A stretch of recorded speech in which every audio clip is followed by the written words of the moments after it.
दोस्तों, ये बहुत ही दिलचस्प विषय है कि महाभारत काल में एक से एक चमत्कारी योद्धा थे। और दोस्तों, जिस तरह चमत्कारी योद्धा थे उसी तरह उनके चमत्कारी रथ हुआ करते थे। दोस्तों, ये जो रथ थे वो या तो दिव्य शक्तियों से प्राप्त हुए थे या उनमें कुछ न कुछ खास बातें थीं।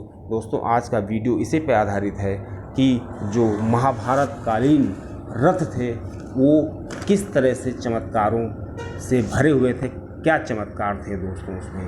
दोस्तों, कुछ लोग तो ऐसे योद्धा थे कि श्री कृष्ण जी को भी एक बार सोचना पड़ा था कि क्या अपने सुदर्शन चक्र से क्या उनको मार सकते हैं। हालांकि श्री कृष्ण जी ने पूरे युद्ध में हथियार न उठाने का प्रण लिया था, लेकिन दोस्तों उसी रथ की वजह से ही शायद श्री कृष्ण जी को अपनी प्रतिज्ञा तोड़नी पड़ी।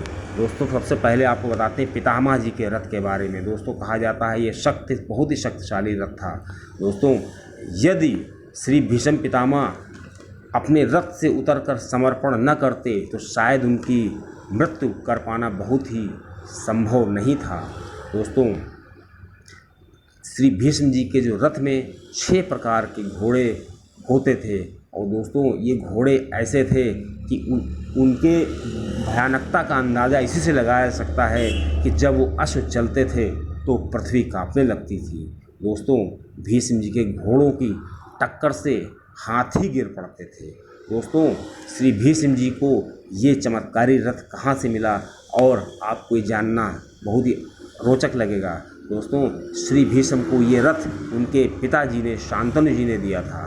दोस्तों, युद्ध के समय भीष्म ने पांडव सेना की आधी सेना को विध्वंस कर दिया था दोस्तों, अपने रथ के ही दम पे।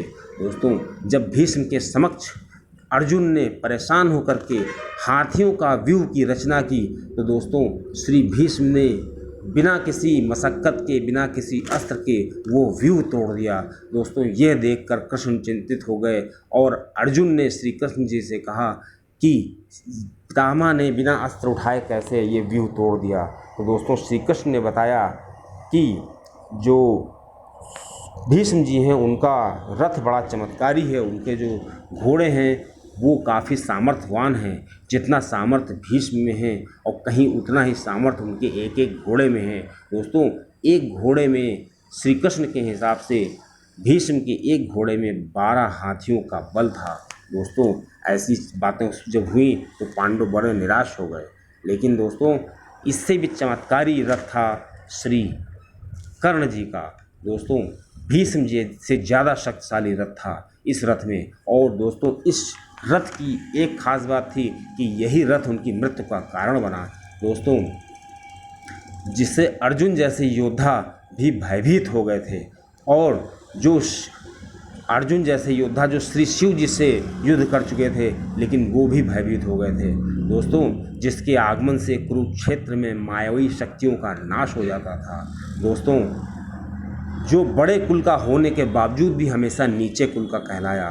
दोस्तों, उसकी धनुर्विद्या की प्रशंसा श्री कृष्ण जी भी करते थे। दोस्तों, ये कोई और नहीं है, ये मैं कर्ण की बात कर रहा हूँ। दोस्तों, उसके पास बहुत ही चमत्कारी रथ था और उसके पास इतनी शक्तियाँ थी शायद वो पूरी पृथ्वी को अपने कब्जे में कर सकता था। दोस्तों, सबसे विचित्र बात उसके पास थी कि उसके पास जो कवच कुंडल था वो काफ़ी दिव्य था और बताया जाता है वो अमृत से बना हुआ था। दोस्तों, जब तक ये कवच कुंडल रहता तब तक उसको कोई नहीं मार सकता। लेकिन दोस्तों, श्री कृष्ण जी ने छल से उसका कवच कुंडल इंद्र से मंगवा लिया और इंद्र ने उसके बदले में उसको अमोघ शक्ति दे दी, जिसका प्रयोग वो एक ही बार कर सकता था अर्जुन के ऊपर, लेकिन वो शक्ति उसने दूसरी जगह प्रयोग कर दिया। दोस्तों, ये चमत्कारी रथ कर्ण को किसने दिया था? दोस्तों, ये चमत्कारी रथ जो था श्री सूर्य भगवान जी ने दिया था। श्री सूर्य भगवान जी ने कृष्ण से कहा कि ये बहुत अन्याय हो रहा है। जब कवच कुंडल मांगा गया तो श्री कृष्ण जी ने कहा हर कर्म के पीछे कोई न कोई उद्देश्य होता है। चूँकि आप पिता हैं तो आप अपने पुत्र की यथासंभव मदद कीजिए। तो दोस्तों, श्री सूर्य भगवान ने कर्ण को एक दिव्य रथ प्रदान किया था। उस दिव्य रथ की एक खासियत थी कि वो केवल 2 पहर तक ही सक्रिय रह सकता था और तीसरे पहर वो निष्क्रिय होने लगता था। दोस्तों, श्री कर्ण की जो मृत्यु हुई थी वो तीसरे पहर में ही हुई थी, जब उसका रथ का पहिया धंस गया था बालू में, जिसके कारण उसकी मृत्यु हो गई थी।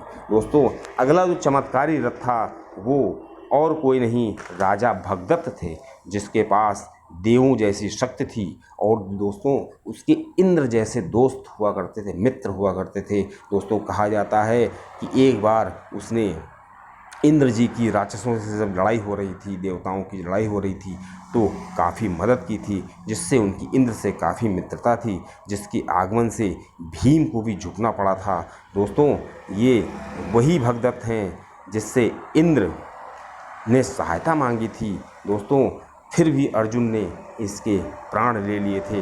दोस्तों, ये आसाम के राजा भगदत्त थे और दोस्तों इनके पास एक बहुत ही दिव्य हाथी था, जैसे इंद्र के पास हाथी था, उसका नाम सुप्रतीक था, जिसके आगमन पर सभी हाथी, सभी सेनाएं कांपने लगती थीं। दोस्तों, ये काफ़ी प्रतापी था, लेकिन इसकी मंशा अच्छी नहीं थी, जिसी वजह से श्री अर्जुन ने अपने दिव्य तीरों से उसका अंत कर दिया। दोस्तों, अब हम बात करते हैं पूरी महाभारत के सबसे शक्तिशाली रथ के, अर्जुन के रथ के। दोस्तों, उसको दिव्य रथ कहा जाएगा और सबसे शक्तिशाली रथ इसलिए कहा जाएगा कि दोस्तों श्री हनुमान जी स्वयं उसके ऊपर विराजमान थे ध्वज के रूप में। और दोस्तों, श्री हनुमान जी के बल से कौन परिचित नहीं है। दोस्तों, उनको अति महारथी की उपाधि प्राप्त है। दोस्तों, वो इतने भारी भरकम थे कि उनके रथ का जो बैलेंस था हमेशा बना रहता था। दोस्तों, ये रथ जो था, दिव्य रथ, अर्जुन को अग्निदेव के कहने पर श्री वरुण जी ने भेंट दिया था।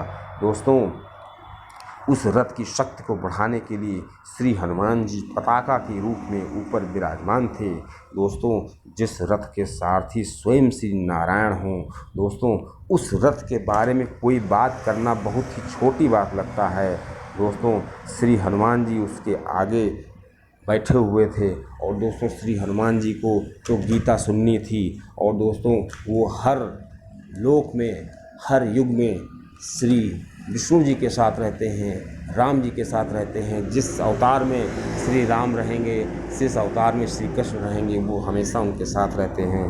दोस्तों, श्री अर्जुन ने जब देखा कि हमारा रथ कर्ण के प्रहार से पीछे हट गया थोड़ा, और अर्जुन के प्रहार से उनका रथ और पीछे चला गया दोस्तों, तो श्री कृष्ण जी ने कर्ण के रथ की तारीफ़ की थी।